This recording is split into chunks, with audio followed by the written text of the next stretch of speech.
simple. Basically, it just says get the next instruction I'm going to execute, interpret, which basically involves decoding and executing, do everything that instruction entails, and then process events. And then keep doing that instruction by instruction by instruction. The upside to being simple is that it's pretty easy to debug and understand, and it's pretty easy to take an entire port that doesn't exist and start a new one, if it's in the entire game stack already. So what we did with the Blackman simulator here, the first thing we did was basically just take our disassembler, which is taking a single instruction, decoding it, and then printing it out, disassembler, and then basically just tacking USD tracking on the side of it. So when it disassembles a math instruction, it basically then just does that math instruction. So at first our code basically looked, side by side. You just replace the printfs with. Downside to being so slow, or being so simple, is that it's slow. Typically you see the range of 1 to 10 nits. 10 nits being that was crazy fast. Level of support, though, can vary greatly between ports, because unlike qemu, the code sharing hasn't quite caught on to a lot of people. A lot of the architectures, they're older before the common code really started to develop, or they just felt like developing it all themselves, so they don't really appreciate the common code. So some of them really only support ISA, which is what I was referring to, the virtual mode. Some support full operating system mode, some support user Linux mode, somewhere in between any of there. Really, you have to go ahead and hopefully there's documentation on your architecture and see what they support. And take the black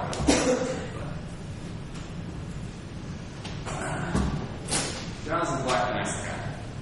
So for people not familiar with Blackman architecture, back in, I don't remember, 2000 or something like that? Yeah, that's 99, somewhere around there. ADI got together with Intel. And this is when Intel was flirting with a whole bunch of architectures other than x86 before hunting all of them. They flirted with us for a while. So we started off with, we actually called it the micro-signal architecture, or MSA. And the focus was basically, from ADI's background, we brought these DSP, the signal processing, and Intel being a microcontroller brought their background of being but it's a RISC instruction set, so there's 16, 32, and 64 sort of fixed width instructions.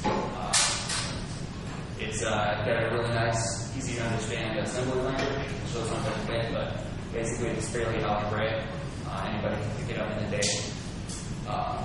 It's not like the Intel or PowerPC one where you can study for a month and still have to look things up to figure out what the hell's going on.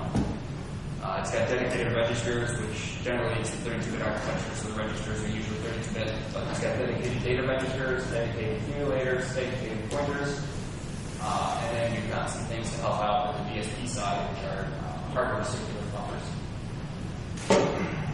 We made it easy to access sub-portions of the registers, so similar to like BX on the Intel architecture. It's the BX register, the EDX register. We have R0, R0 to high, R0 to low, R0 to B to light. ADI, we like signals, so it's geared toward being a DSP, but having single processes can also do microcontroller. So some example instructions. The first one basically just assign the -1 value to the R0 register, or assign a 16-bit value.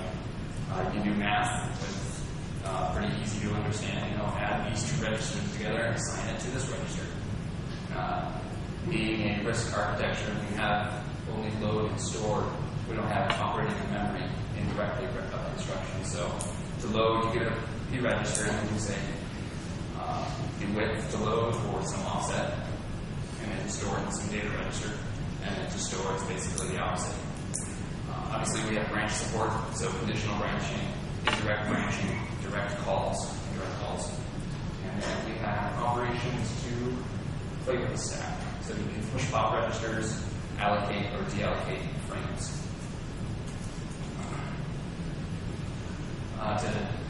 To background of the instructions that low density reasons, most of the instructions are actually 16-bit. So that fits. I think we did some comparisons compared to like ARM. The code density of blackfin was significantly higher, just because we packed everything into 16-bit. And then we want to do complex DSP instructions, which it's not most of your microcontroller code. We have larger 32-bit instructions to encode all of the different algorithms. And then we do have this sort of 64-bit instruction support, but what it actually is it allows you to run two 16-bit instructions and one 32-bit instruction in parallel in a single cycle. Show an example of some of those parallel instructions. The first, the 32-bit part basically does a vector add subtract, while also incrementing a pointer register, while also loading from memory. So that first instruction there.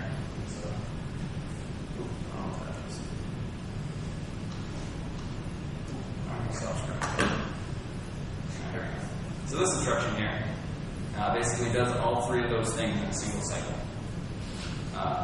Similarly, here's just another example of a 64-bit instruction is that it does multiply and accumulate, which is a common DSP instruction, while additionally doing a memory load and memory store all in one cycle. Obviously, you don't have to re-memorize this, but this is just kind of the encoding for all the 16 bits. The idea to throw this up here is that when we later get to testing, to kind of give you an idea of this being our master imprint. But basically, this allows you to do directed testing of, we know all of these are all the invalid instruction codes, so if you have some value that doesn't fit into this table, it's invalid.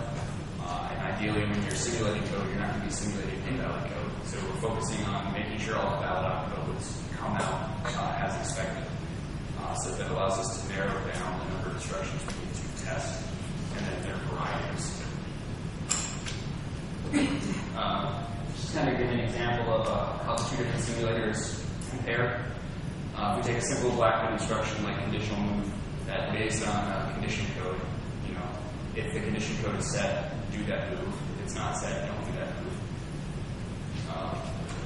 The qemu example is, you can see that the first chunk basically, first decodes the instruction, and then once you have all of the information about it, you can modify the state directly.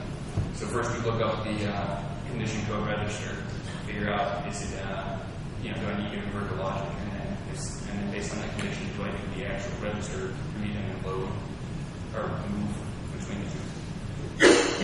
Just an example of combining both the decode and execute steps.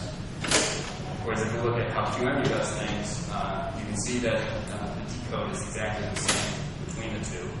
But what differs greatly is that all of that logic now gets delayed until the execute stage. So rather than being able to evaluate the condition code at that time of decode, we actually have to look up the register at runtime, do a conditional branch at runtime, and then based on that condition, we either branch we either do the move or we don't do the move. But this is basically just generating host code to modify CPU state, whereas the other one is modifying the CPU state directly on the host. So yes, I talked a little bit about the different complexities and different speeds that actually gives you. You can see that the blue line in the chart there is actually what the hardware gives you as we change CPU megahertz. As we go from 200 megahertz to 600 megahertz, you can see that, of course, the benchmark or drive tolerance increases. qemu, when we run it on one of my more recent laptop machines, which was I think a 2.4 gigahertz Intel system, gave us about the equivalent performance of almost 550 actually megahertz in the system.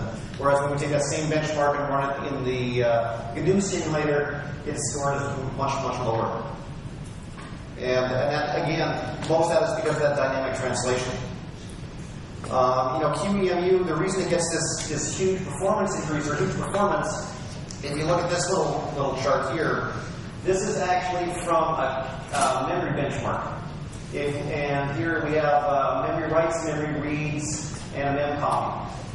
So this is actually native on the hardware. We can see the effects of L1 cache the effects of L2 cache, and then the effects of external memory. And again, this, with the anything over a 512 byte buffer, we're getting 45,000 megabytes per second in and out of L1 cache. It's pretty zooming fast. When we look at the Blackfin hardware, here we basically have the same thing. You see L1 cache, but on this chip, because you can buy it for under $5, it has no L2 cache. So at about 16K or 32K, you can actually see the effects of that external memory right here, and it drops back down. But even internal to L1 cache, the bus bandwidth is not as high, the address lines, the data lines are not as wide as what happens on an x86. So you get 1,800 megabytes per second, and back up here you're getting 45,000. So it's more than an order of magnitude type change in performance. And when we look at our emulated qemu, so we take our Blackfin test, actually run it in qemu on our x86 hardware, we can actually see that we don't actually see these big peaks of L1 and peaks of L2. What we actually see is kind of just external memory, and that's because there's some optimization paths that we haven't fully implemented in qemu. That's basically what this shows us. But when we look at and compare the Blackfin hardware versus qemu on the host, we can see that when our buffers are really tiny, actually the Blackfin hardware actually outperforms simulation. Then as the buffers increase to anything over 2K, the qemu, even memory subsystem today, will run 2.5 times as fast as actually the hardware does. And again, that's because buffers in memory bandwidth on x86s are faster than 16-bit DDR controllers.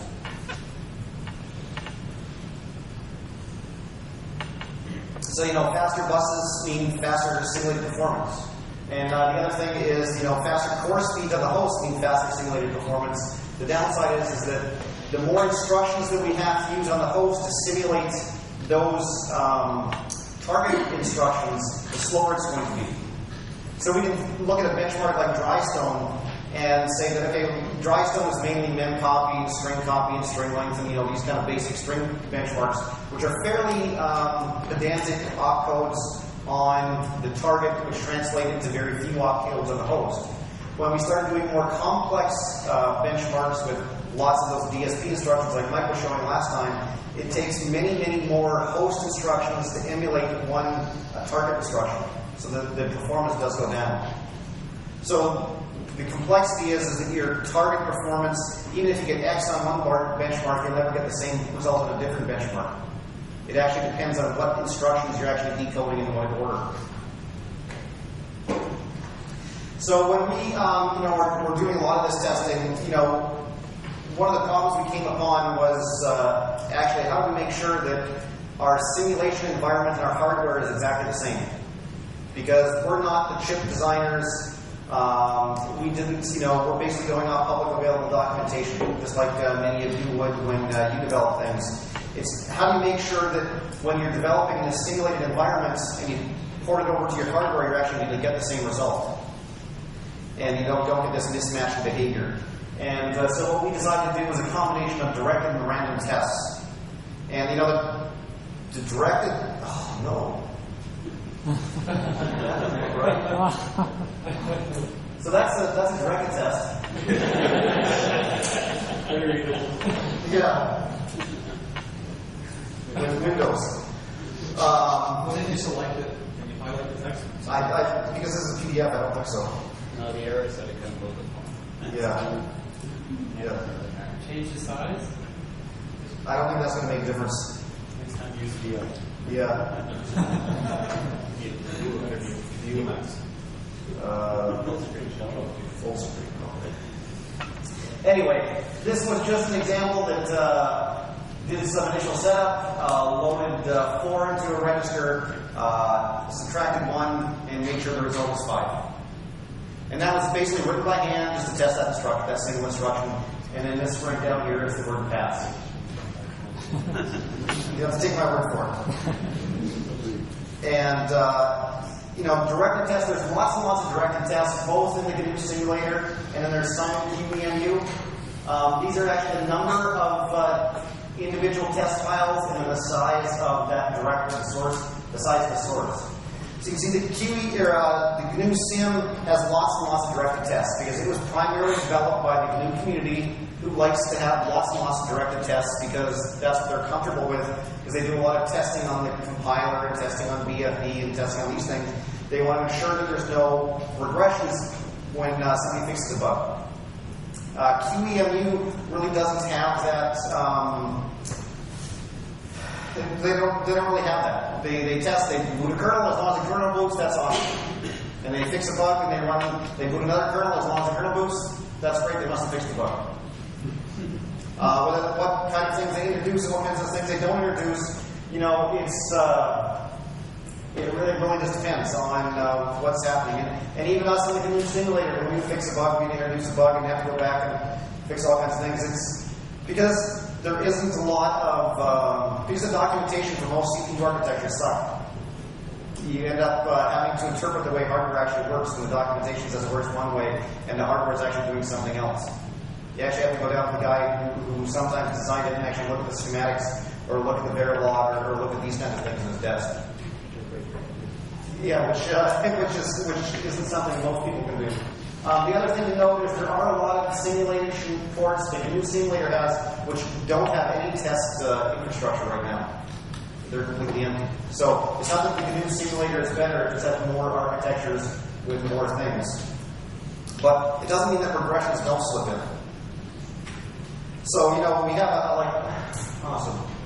Single black instruction, like the one Mike was showing up here before, where it was like a multiply accumulate with a load store, where the possible inputs are 2 accumulators and 2 registers. So we have any combination of 2 to the 40, which are the accumulator lengths, and 2 to the 32-bit registers, which basically gives you 2 times 10 to the 43 different combinations of inputs to one single instruction. And if we could get a simulator that ran at a gigahertz, it would basically take 10 to the 26 years to actually test every single combination and permutation of that single instruction, which is, longer than the lifetime of the sun. Long time. By a long time, exactly. So, further complicated by, different register combinations. So this was only two single registers. There can be, R0 to 7 and R0 to 7 as these 2 different register inputs. So again, the single instruction with 9 different saturation flags. So trying to think is like, we're going to test a single instruction with every combination and every permutation of inputs is just not practical. So what we do is we do random test generation. We run these random tests on the hardware. We generate basically a script that checks each value and what they should be, and then runs out of the simulator to actually generate tests. And obviously this is going to be... So we basically do what I said is that we have a GDB batch file, which basically connects to some target hardware, uploads the file, runs the script. The GDB script basically checks old status versus new status. If there's a difference in after an instruction, it prints out what it should check, and it'll actually generate on-the-fly test cases for you. And it'll actually, when a test does fail on the simulator, the infrastructure will actually generate a standalone test case that you can then use to actually debug the simulation hardware. So what we did is on this Blackpin system, which booted kernels, ran the GCC and Fortran test suites with no differences between hardware and simulator. Random testing did actually find what I would consider a huge amount of bugs, which included the status register problems, construction correctness issues, rounding saturation problems, fixed point fractional problems, and documentation problems. And we now actually have a system that has run over 150 million random instructions, both on the hardware, generating these test cases, running them on the simulator, and then comparing them all. And it's basically taken a dedicated machine almost 2 months to actually get up to 150 million. So, some of the issues with random testing is because we're actually testing a simulator on an ISS, There's no cache. We don't model the cache, so we can't actually test to see what's going to happen if there's any side effects of doing a deflush or a flush or an I-flush on the hardware that we need to emulate the simulator. So we just don't do that. There's no supervisor instructions or resources that are tested because we're testing on the Linux side under user space. The program counter isn't checked, so we don't get to check branches, loops, jumps, calls, etc., which are mainly done with those 15 meg of directed tests. There's no stacking. We don't test the stack instructions because, again, we test this when we're testing this in the hardware, we test under Linux user space, and randomly manipulating a stack and writing different data to the stack can cause no bounds of grief. One of the other issues is multiple opcodes can actually disassemble to the same mnemonic. So in one of those complex DSP instructions that Mike was showing, where you had the two multiply accumulates that were happening in the same second, there's two fields in that that actually are these OP1 and OP0, where depending upon if they're both ones, it's a NOP, which basically gives us 4 million combinations of 32-bit NOP instruction. So the assembler only gives us one opcode, but 4 million opcodes will actually give us the same instruction. That will do basically nothing on the hardware. When we're doing this random testing, we only test one of those 4 million operations. Because, like Mike was saying, we're really testing for correctness of compiler-generated and handwritten code. You get a question? The question is, you're trying to test the simulator, and what is the difference between what you're trying to do and what the CPU vendor would like to do when he wants to test his hardware? I mean, you're facing the same problem. It's facing exactly the same thing. So, analog devices is obviously they don't use all combinations, like you mentioned, 7. No, so this is basically how they test the hardware as well. They have, when an architecture manufacturer is trying to verify their hardware actually works, they'll have the same thing. They'll actually have their golden reference simulation model, and they'll test their hardware against it with a random suite just like this. The difference is that we take the output of this and actually put it into qemu or put it into the GNU sim. Most of the CPU manufacturers, if you look at ARM, for example, ARM Inc. doesn't support the qemu or the GNU sim because they want you to buy their proprietary simulation environment. Yeah.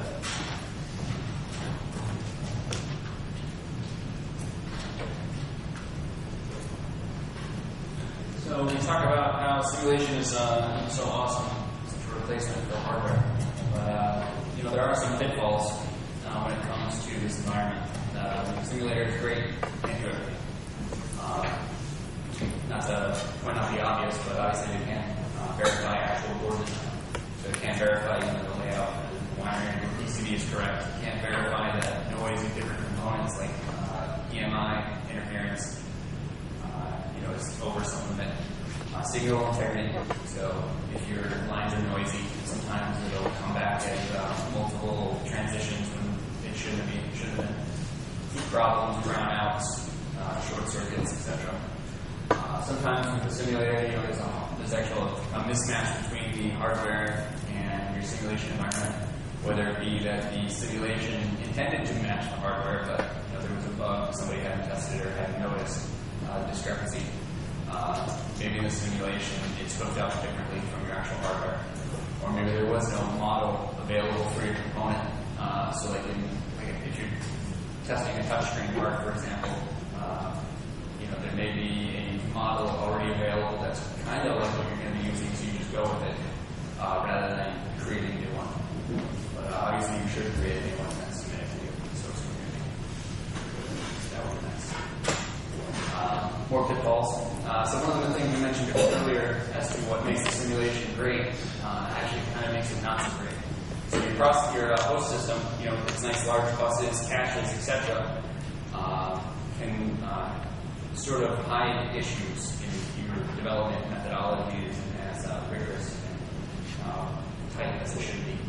So it's easy to actually write code that goes beyond the budget of what your actual hardware performance is. So if you haven't kind of set out giving this process so much mix or so much CPU time. And you just basically just keep coding the simulation environment. You're like, oh, well, this cool effect, I make it explode with window transitions. It looks so sweet in simulation. But on the hardware, it just doesn't have the resources to make that work. All of this basically comes together to delay things. Maybe you say, screw it, ship it anyways, and then the user gets a pretty bad experience. Simulation environment not being cycle accurate, it's too slow, and functionality matters. But this gets back to hide some of the issues that would show up on the hardware, such as resource confusion. In a simulation environment, all the peripherals, all the devices have dedicated buses to move data between them. But in reality, when you talk about most SoCs today, they've got one shared system bus, and all the peripherals are going through that. And oftentimes, only one peripheral may be going through that at a time. So you have all these theoretical calculations of how these things interact, and you've got the controllers arbitrating access between them. But in reality, your calculations never really seem to line up. So a pretty good example of that really isn't that uncommon is for heavier, look at the performance of your core as a cache miss while you're generating output to a display, constantly having to refresh that while managing Ethernet packets and having to play some audio. In a simulation environment with all these nice fat buses, that's not a problem. But on this edge case on the hardware, that's just too much for the system. And, when you start getting audio chokes, users don't like it when their audio pops. They complain a lot. To get to the focus of this paper we wrote, testing the ISS itself, that depending on the port or the project you're working with, the experience of just how accurate that ISM might be can vary greatly. Oftentimes testing is an afterthought for software developers. They want to focus on all the shiny, fun stuff, get it up and running, and then basically be like, I'm done.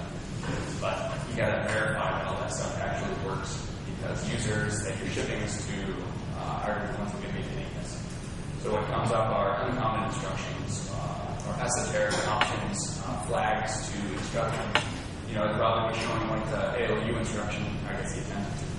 It has 9 different flags that modify the behavior of that instruction in different ways. And while the compiler may generate maybe 3 of those most of the time, users writing hand-coded assembly, need to tweak some of those other ones. So you really got to drill down and make sure all the edge cases are handled. And then sometimes you just have design trade-offs.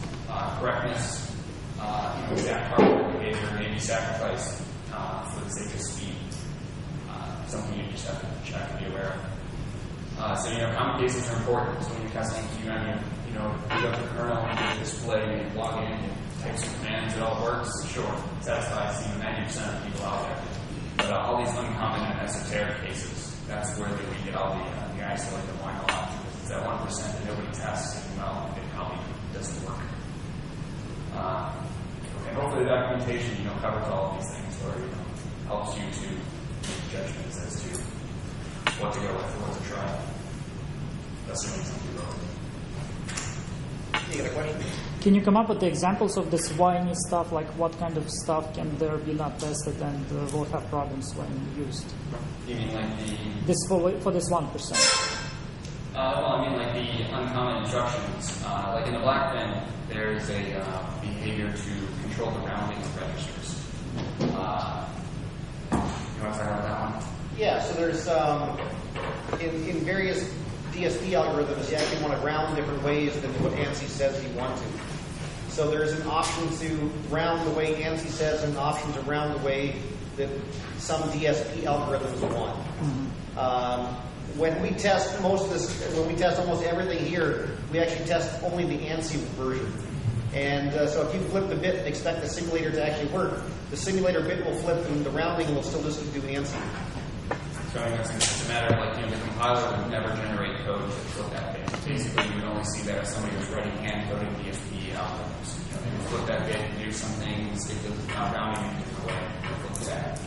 So, obviously that's something we're aware of. We don't get into that, but we want to get back to making sure it actually works.